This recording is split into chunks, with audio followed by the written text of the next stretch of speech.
If you are ready to nail your next speaking engagement, then this video is for you, because I'm going to show you how you can actually practice before you go on stage. Because as we know, practice doesn't make perfect, practice makes permanent. The way that you practice is the way that you are going to perform.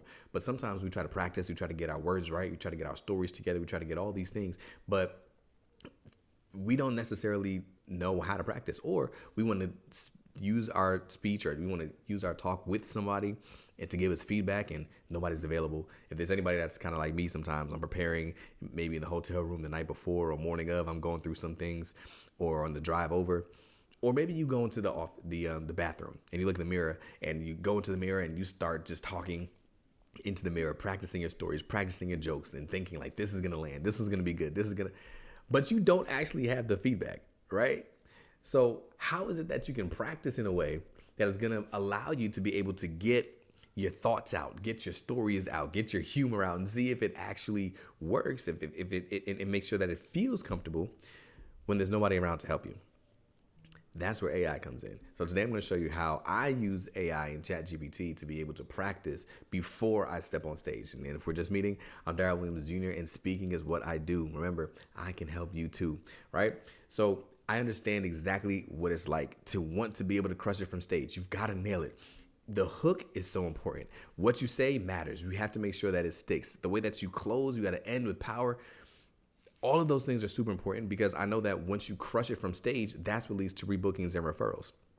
So when you're blessed with an opportunity to empower, blessed with an opportunity to speak, blessed with the opportunity to actually take the stage. And when I say stage, I mean whether it is a virtual stage, whether it is an in-person stage, whether it is a podcast, whether it is, a live like this, right? It doesn't matter what your stage is. When I say a stage, I'm referring to whatever opportunity you have. When you're blessed with an opportunity to be able to use your words to empower somebody else, it is imperative that you actually crush it. It's imperative that it lands. It's imperative that the information that you have in your head goes into their minds and transforms their lives. That has to happen. So I know the pressure that you feel when you say, I've got to make sure I do a good job. I've got to make sure I crush it. I got to make sure that this actually transforms the lives that I intend for to transform, and that I feel like I'm called to impact, right? There's anybody else like me, this mission is bigger than just talking about things, right? We're teaching for transformation. We're changing lives. We're changing situations because of the words that we say, and that's not something that we take lightly. One of the things that I always pray before I step on the stage is that, God, one of my mentors says, whether 1 or 1 million, I'm going to act the same. Like whether 1 or 1 million is going to make the difference. Whether 1 or 1 million, I have to make sure that I show up and empower. And for me, I take that to mean a couple of things. One person or 1 million people in the room, but also when it comes to money, because sometimes we do, unpaid gigs, right? So whether it's $1 or $1 million, it doesn't matter. When I'm on that stage, when I have that platform, when I have that opportunity, it is time for me to deliver. I've got to crush it. Not only because I know that once I crush it, other people that potentially in the audience would see me and want to invite me to their event, and that's one of the most effective ways for me to get more bookings, but also because those are real lives in the audience. Those are real people, actual lives that I can transform based on the words that I'm saying. So whether there's 1 or 1 million in the audience, I've got to make sure that it lands. I've got to make sure that it sticks. I take no opportunity lightly. And with that being said, you have to be prepared to stand on stage every single time. Every opportunity, you've got to be prepared. You can't go there and halfway do things, right? So how do you prepare that happens? What's going on, Kirsten? Good to see you, bro. Glad that you are showing up. I shot you a DM. I don't know. I mean, you might have shot me one back. I don't know. I haven't checked, but glad that you're tapping in, bro. Let me know what you're interested in. But as you know, yeah, I'm saying it's so important to make sure that you crush it every single time. So how do you make sure that you crush it? Again, maybe there's nobody that's going to be able to practice with you, right? Maybe you are by yourself, or maybe you have somebody that you don't necessarily want to bother. Like Kirsten, like maybe you say, man, I got this speech coming up. I know DJ speaks. Let me go ahead and reach out to him and see if he can give me some feedback. But I don't know, it's late. He might be with the kids. I don't want to bother him. I get it, right? That's why AI is so powerful. And it's funny. I was talking to one of my friends about this recently. A lot of people use AI to do a lot of things. Like my boy was like, watch this. You can upload a picture and let AI roast you. And I was like, okay, like AI can do some fun things, but AI can also, when you are creative, you can use it to do such mind-boggling things. I see different use cases for AI every day, and I'm like, man, I wish I would have thought of that. That's so cool to use. How to use it as a personal assistant, how to use it, to help manage your finances and all those types of things. One of the ways that I like to use it is this use case I'm talking about right now. How to use it as your personal practice buddy, because AI is there for you 24/7. It's always available. It doesn't matter. It doesn't get overwhelmed. Now, if you have the free version, it might tell you that you're talking too much, and it might right. It might tell you that your time limit is up. But it is a great opportunity for you to just get the thoughts out of your head and actually go ahead and use it. So here's how I use it. One, I don't just ask it to create anything for me. I always come up with my thoughts, my ideas, and I use my frameworks and all those great things. And when I'm using it for practice purposes, I ask it to, based on the information that you know about me, based off of my frameworks that you have saved, based off of what you've learned about me over the years, I'm going to be practicing this hook. I'm going to be practicing this close. I'm going to be practicing this story. And I want you to give me feedback on how it will land with my ICA, which is my ideal customer avatar, how it'll land with that person in the audience, right? So actually, I'll just actually show you if that's okay. If that's all right, let's just do a screen share real quick. I'm glad that you are here with me live. So if you are here, this is Monetize Your Expertise Live, where every Tuesday night at 7:30 p.m. Eastern Time, I'm going live to share some speaking tips to help you get the information out of your head into the minds and hearts of those who need to receive it, but so that you make impact, but also show you how to monetize it so that you make income. That's why it's called Monetize Your Expertise. Your expertise is what makes you qualified. The way you teach is how you monetize. I'm going to show you how to teach your expertise in such a way so that you can make income and impact. We're talking about creating assets for the stage, the page, and the screen, all the above, right? We got it. Let's get it going. So here's how I actually use it. This is my ChatGPT right here. It's live right now. And if you don't mind, I'm just going to speak to ChatGPT just like how I normally would. And I'm going to show you how I would use it. Let's pretend as if let's pretend as if I'm been asked to speak on a podcast stage, right? And you know what? This is not even a hypothetical situation. This is literally exactly what I did a couple of weeks ago. I was invited to speak on a podcast, and you know what? I'm start that from the beginning. Check this out. Okay, so this is exactly what I did a couple of weeks ago. I was invited to speak on a podcast, and as I was driving over, it was 3 hours away from my house. As I was driving up, I wanted to make sure that I nailed it from the moment that I opened my mouth, so I needed a practice buddy. I was driving by myself, my wife was at work, kids are at school, all the great things. I said, but I have ChatGPT right here on my phone. So I thought to myself, while I'm here driving, why not pull up ChatGPT and use the voice feature to act as if it is the interviewer interviewing me for the podcast. And I want to show you how simple it is. So as I'm pulling this up, this is my actual ChatGPT. And if I use the voice feature so much, something I highly recommend, and not just the dictate feature, but the voice mode. The dictate feature, listen, if anybody else has noticed this, let me know, because I've definitely noticed it. I can't speak too long. Maybe I speak too much. I'm not sure. But when I use the dictate mode, a lot of times when I click enter, then everything I said is gone. Maybe I spoke for way too long. So what I actually like to do is I actually had to record a voice note in a separate app and then upload the transcript if I know it's going to be something long, more than 5 minutes of me talking. But if I want to have it back and forth, then I use this voice mode right here. So let's check this out.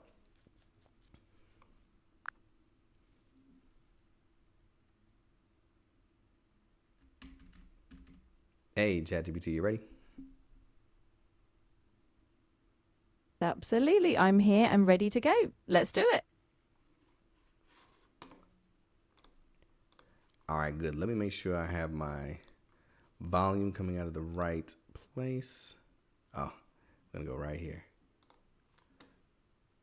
Switch it over real quick. Sounds like a plan. All right, I'm going to start this one over. No problem at all.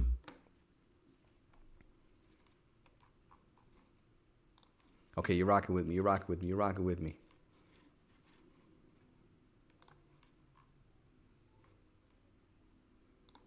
All right, here we go.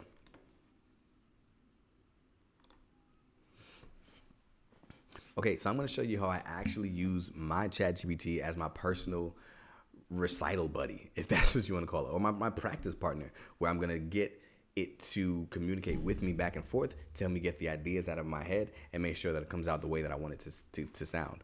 So let's check it out. Here we go. This is my personal ChatGPT, and let's rock and roll with it. Hey, chat, you ready? Absolutely. Let's rock and roll. I'm all set. I'm ready to dive in with you. All right, so in about an hour, I am going to do a podcast, and the podcast interview is going to be asking me questions about my brand. It's going to be asking me about why I do the things I do, and ultimately, I want people to understand that I help people teach in a way that transforms, so that as they get the information out of their heads, they can get into the minds and the hearts of those who they're trying to impact with their words. So the podcast is going to be about 20 minutes long. It's going to be very conversational. What I would like for you to do is pretend that you are the podcast host and ask me questions that I can respond to. And when I respond, just go ahead and give me some feedback. Let me know what I did well based on what you know about me. Let me know what things I could do better and give me some feedback, and we'll keep that loop going. Absolutely. That sounds like a lot of fun. All right, let's dive into it. Host, welcome, Daryl. Super excited to have you on the show. I've been hearing all about how you help people not just share knowledge, but actually transform lives through teaching. So to kick us off, tell us a little bit about why you do what you do. What got you into this whole journey of helping people teach with impact?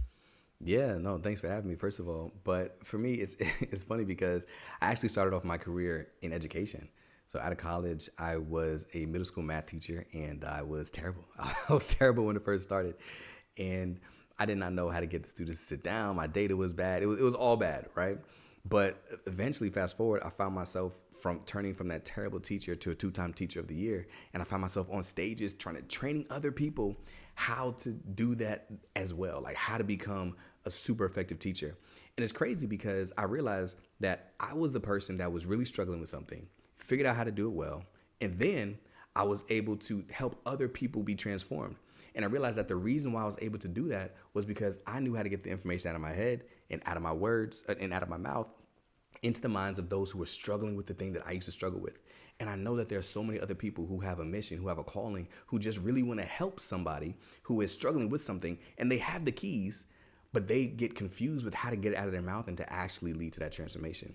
So what got me into it is I want to make sure that I help other people be able to get that knowledge and information out of their minds and to be able to inspire those who they were called to reach. And the way that they can do that is through their ability to teach.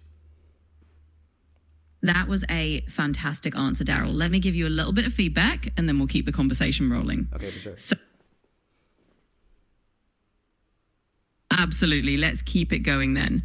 Host, that was awesome, Daryl. I love how you wove your own journey from struggling teacher to award-winning educator right into that. It really sets the stage. So let me toss you another question here. A lot of folks listening might be wondering, how do you take someone who's just good at talking and turn them into someone who truly teaches with impact? What's the magic ingredient there? I love that you've asked that, because a lot of people think that there is a one way to answer that question.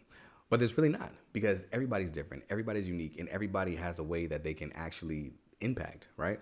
And for me, I never want anybody to feel like they have to show up like somebody else in order to make an impact. Like I always say that you don't have to be anyone other than who you were created to be in order to make the impact that you were created to make, which means there is a way that you naturally show up. You have God-given skills, talents, abilities. There's a way that you naturally show up that is going to be able to empower and impact people.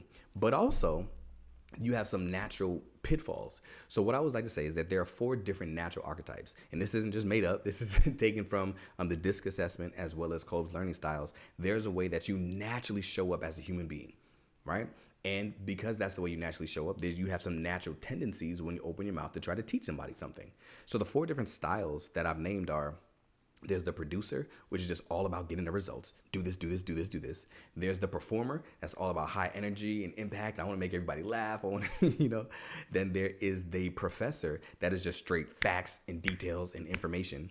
And then there's the peacemaker, who may have the information, but they're really passive. They're like, you can do this if you want to, right? So with all those 4 archetypes, what I like to do is help people identify who they are and help them really lean into their strengths. So for example, I'm a performer. So a performer is somebody who's going to move the room, get you excited. I'm going to tell stories. I'm going to try to make everybody laugh and do all those things. But one of my pitfalls is that I don't naturally have that producer in me where I give you the framework and the step-by-step action steps that you need to take in order to get the result.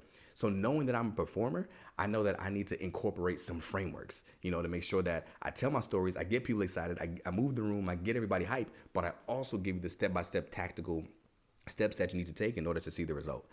So that's just one example, but basically starting with your unique approach and then filtering in the things that you don't naturally do well. And I teach my clients how to do those things so that when you stand on stage, whatever the stage is, that you have the opportunity to actually teach for transformation and your audience leaves feeling fulfilled and transformed.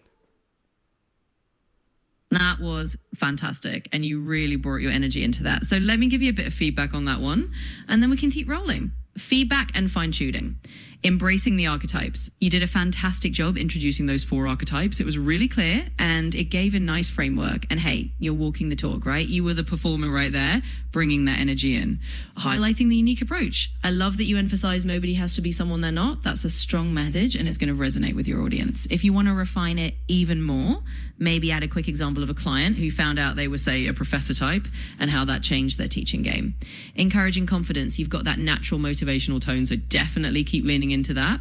Remind them they can do it and that they've got everything they need once they understand our style. All right, let's keep rolling. If you're up for another question, I'll throw one more your way. Love it, love it, love it. I think that was really strong. Real quick, because I'm live right now on YouTube, so I just really kind of wanted to show people how this works. But thank you for that feedback. When you mentioned a client story, what would you say if I don't necessarily have a client story? What can I interject there as well to kind of keep that energy up? Absolutely. And hey, to everyone on YouTube watching along, this is exactly how the magic happens. So if you don't have a specific client story on hand, no worries at all. You can absolutely just draw from a more general example, or even say something like, I've seen this time and time again with people in our community. You can make it a collective insight rather than a personal story. That still keeps the energy high and shows that this is something you know from a lot of experience. So just lean into that. You can say, I've seen so many people in our community who, once they figured out their archetype, it was like a light bulb moment. That way you keep that momentum and that credibility. So hope that... I'm sorry, I didn't mean to cut you off, but yeah, that's true as well. Do you think that my answers are too long? Sometimes I feel like I'm rambling a little bit. I know that I'm really clear in my head, and I know that I'm getting to the answer while also trying to make sure I give enough information, but do you feel like I'm overwhelming and speaking too much? No worries at all. And that's a really good question.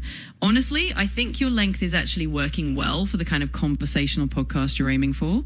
You've got that natural energy and you're layering in stories and examples, which keeps it engaging. If you ever feel like you're going a little long, just think about adding a tiny pause or a quick wrap-up line at the end of your thought, something like, and that's the gist of it, or so in a nutshell, that's how it works. That can help you feel like you're bringing it home without losing any of that great detail. But honestly, you're doing great and the length feels pretty natural and conversational. So keep it up. All right, thanks. I appreciate it. I'm gonna end it for now, but I appreciate that. You're absolutely welcome. I'm glad I could help out and it was a lot of fun. If you need any more tips down the line, just let me know. And hey, best of luck with the podcast. It's going to be great. So what I really, really like about this is that now the whole transcript is there. So everything that we were speaking about is actually there from the beginning. So this is the prompt that I used, to be able to start speaking to ChatGPT. And then this is the story. So what's so powerful about this is that if I said something that I really like, I'm reading through this, and let me just see if there's something that I thought would be cool. So what got me into it is I wanted to make sure I help other people be able to get that knowledge and information out of their minds and be able to inspire those who they were called to reach. I can kind of like take that as a quote, maybe turn that into an Instagram post or, a LinkedIn type article or something like that. I can take this transcript now and I can put this into ChatGPT or an AI tool and say, hey, expound on this, make this a written post for me. You see how kind of content works. And then great, I have their feedback, the ChatGPT feedback and all those things as well. So I think it was strong. What makes this super powerful is the fact that ChatGPT is my hub for where I have a lot of my expertise vault. And because ChatGPT is my hub, it has all the information that I needed to know. So when I was speaking about the teaching archetypes, ChatGPT knows about the teaching archetypes because I put that in there, right?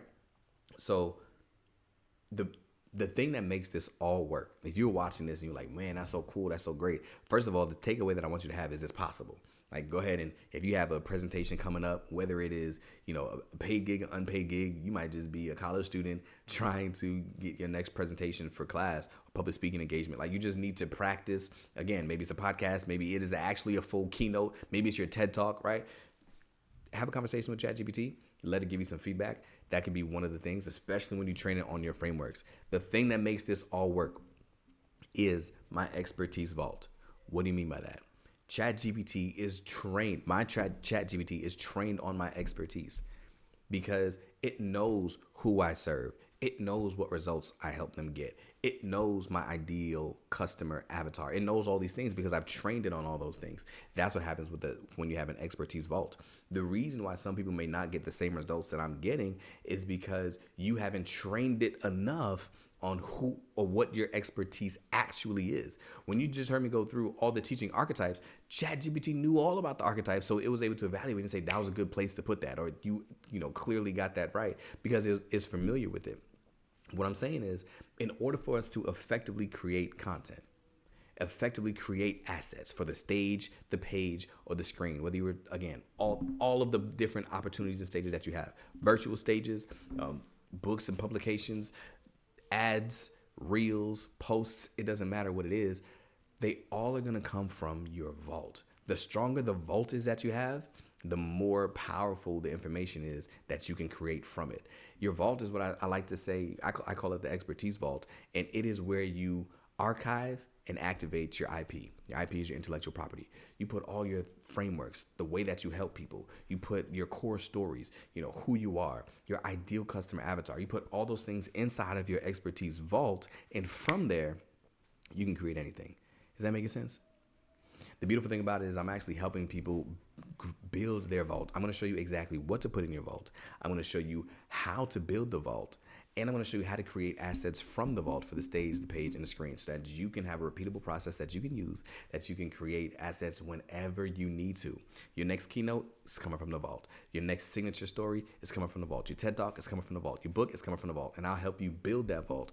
All you got to do is click the link in the description below and see us at the Monetize Your Expertise Accelerator. Super excited about it. It's coming up pretty soon. Click the link to see when it is happening. If you want to be in the room, in person or virtually, I will help you build that vault so that you saw how easily it was for me to communicate with ChatGPT because I had the vault built out, right? I'm helping you build your vault out so that you can actually be able to do that same thing so you can create a repeatable asset, or you have repeatable frameworks that you can create whatever assets that you need.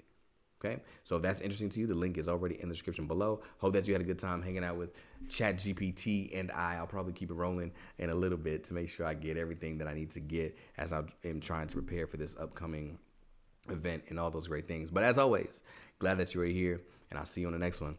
If you're here live, shout out to you, Ken, Rod, and Kirsten. If you're still here, shout out. Appreciate you tapping in. Thanks for leaving comments. Next week, same time, same place, 7:30 Eastern time. And at some point, it may go past 8 o'clock, and maybe I'll start a little bit earlier. I don't know. Right now, the goal is 7:30 to 8. We'll see who joins us, and maybe we'll grow as we keep going. I'm here for the long haul as I help people turn their expertise into revenue through speaking. That's what I do. If you're interested,